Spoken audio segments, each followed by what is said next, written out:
اعوذ باللہ من الشیطان الرجیم بسم اللہ الرحمن الرحیم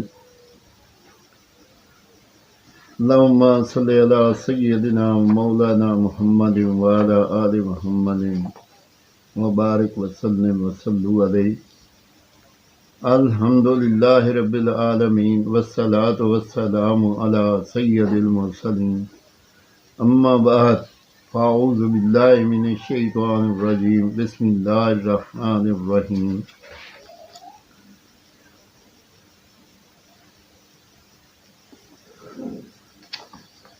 سیرت مصطفیٰ صلی اللہ تعالی علیہ وسلم، صفحہ نمبر 709، 20واں باب، معجزات نبوت۔ صاحب رجت شمس و شق القمر، نائب دست قدرت پہ لاکھوں سلام۔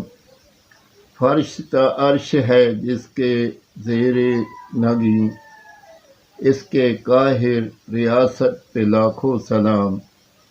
معجزہ کیا چیز ہے، کیا ہے؟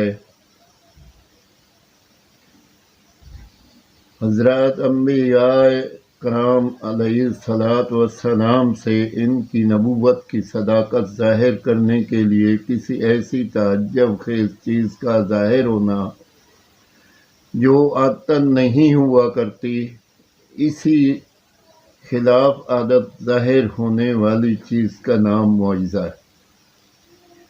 معجزہ چونکہ نبی کی صداقت ظاہر کرنے کے لیے ایک خداوندی نشان ہوا کرتا ہے، اس لیے معجزہ کے لیے ضروری ہے کہ وہ خارق عادت ہو، یعنی ظاہری علل و اسباب و عادات جاریہ کے بالکل ہی خلاف ہو، ورنہ ظاہر ہے کہ کفار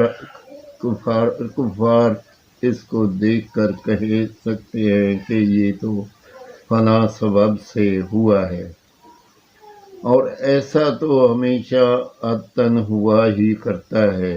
اس بنا پر معجزہ کے لیے یہ لازمی شرط ہے کہ بلکہ یہ معجزہ کے مفہوم میں داخل ہے کہ وہ کسی نہ کسی اعتبار سے اسباب عادیہ اور عادات جاریہ کے خلاف ہوا، اور ظاہری اسباب و علل کے عمل دخل سے بالکل ہی بالا تر ہو، تاکہ اس کو دیکھ کر کفاریہ ماننے پر مجبور ہو جائیں کہ چونکہ اس چیز کا کوئی ظاہری سبب بھی نہیں ہے اور عادتاً کبھی ایسا ہوا بھی نہیں کرتا، اس لیے بلا شبہ اس چیز کا کسی شخص سے ظاہر ہونا انسانی طاقتوں سے بالا تر کارنامہ ہے، لہذا یقیناً شخص اللہ کی طرف سے بھیجا ہوا اور اس کا نبی ہے۔ آمین ثم آمین۔ معجزات کی 4 قسمیں۔ جب معجزہ کے لیے یہ ضروری اور لازمی شرط ہے کہ وہ کسی نہ کسی لحاظ سے انسانی طاقتوں سے بالا تر اور عادات جاریہ کے خلاف ہو، اس بنا پر اگر بغور دیکھا جائے تو خارق عادت ہونے کے اعتبار سے معجزات کی 4 قسمیں ملیں گی جو حسب ذیل ہیں۔ معجزات کا مطلب آپ لوگوں نے سنا، غور سے آپ لوگ سنیں۔ آمین ثم آمین۔